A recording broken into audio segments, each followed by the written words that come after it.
dans le prochain épisode de Demain nous appartient.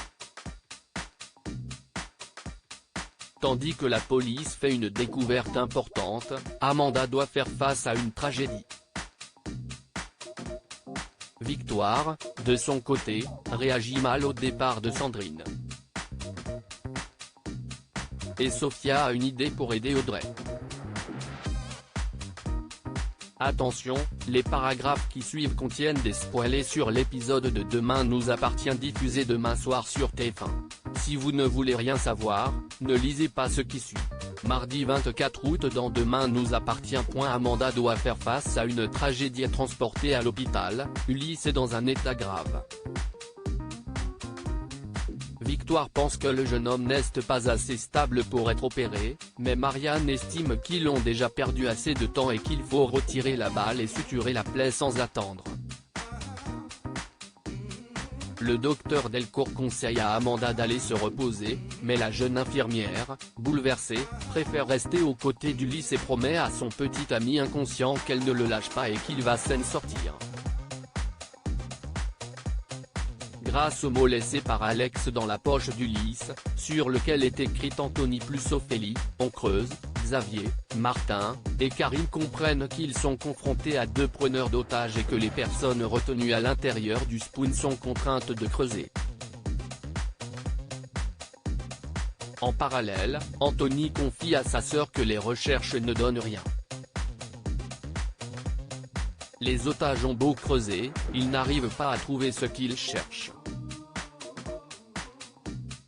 Il ajoute que les otages ne peuvent plus et sous-entend qu'ils devraient peut-être laisser tomber, mais Ophélie refuse de renoncer. Elle s'énerve contre Charlie qui essaye d'écouter leur conversation.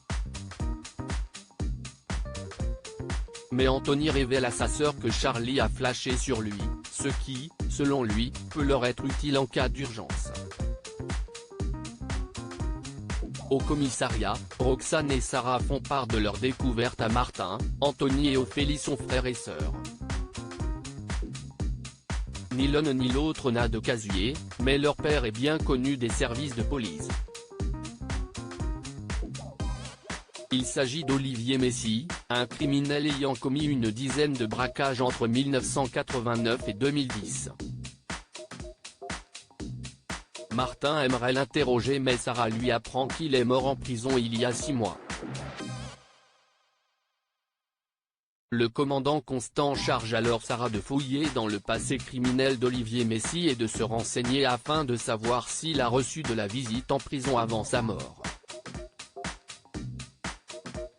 Quant à Roxane, elle doit poursuivre ses recherches sur le spoon et sur l'histoire du bâtiment avant qu'il ne devienne un café. À l'hôpital, Maxime réconforte Amanda. Renaud Doumaz les rejoint et leur annonce que l'opération s'est bien déroulée. La balle a pu être extraite et Ulysse va bien. Amanda est soulagée. Sarah, de son côté, rejoint Martin, Karim, et Xavier Meffre devant le spoon et leur révèle qu'Anthony et Ophélie Messy ont bien rendu visite à plusieurs reprises à leur père en prison avant sa mort. Sarah a également découvert que lors de son dernier coup, en 2010, tous les complices d'Olivier Messy se sont dénoncés et ont rendu leur part du butin. Mais pas lui.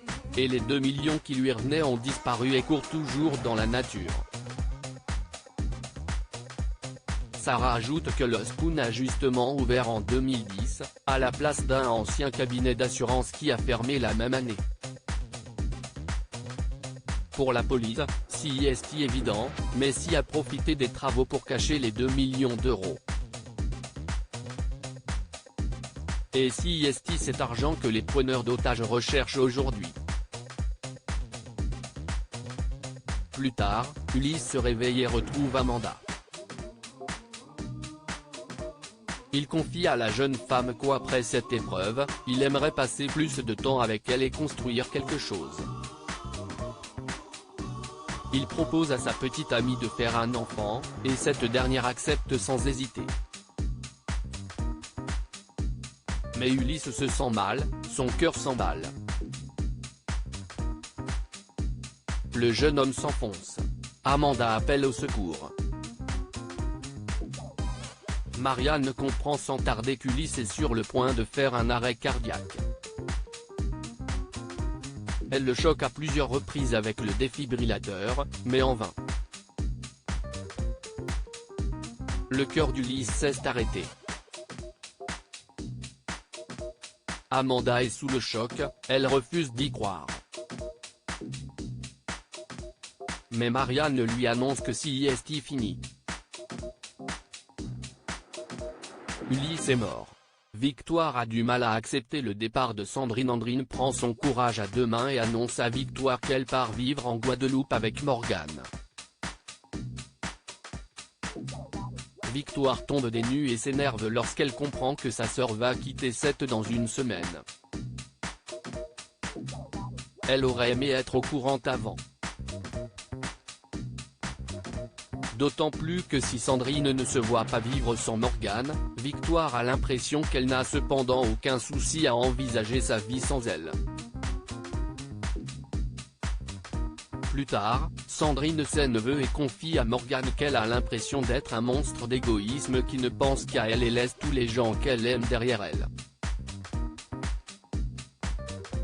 Mais Morgane essaye de réconforter sa compagne et lui jure que Victoire va finir par se calmer et parvenir vers elle. Arthur, qui a surpris leur conversation, part plaider la cause de sa mère auprès de Victoire. Cette dernière finit par comprendre que Sandrine ne voulait pas lui faire de la peine.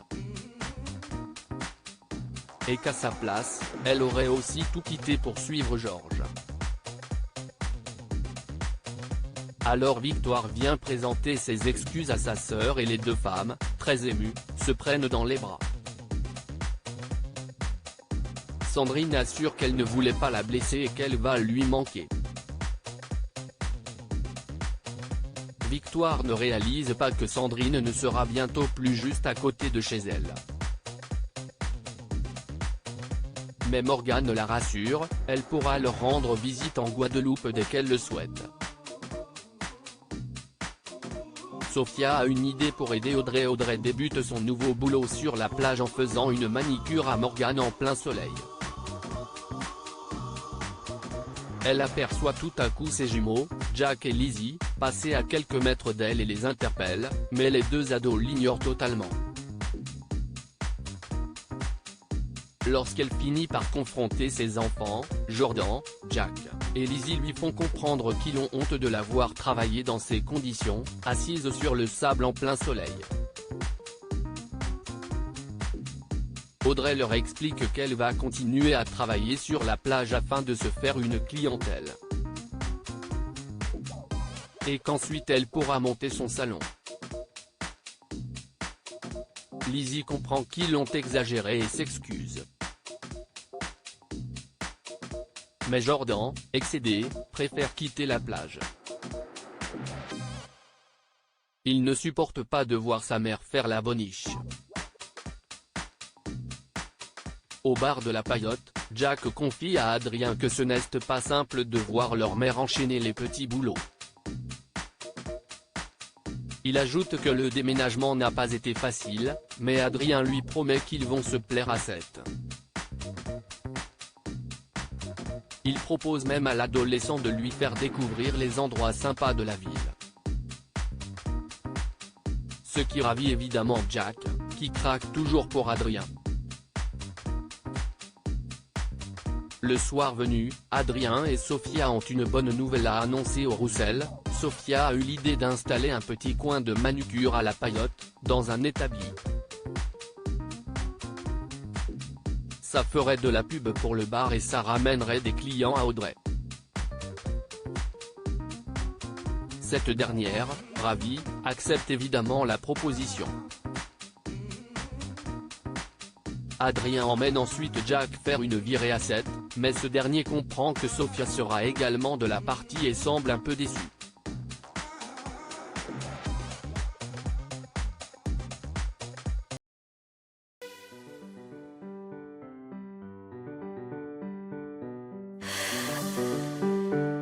The man I Love just has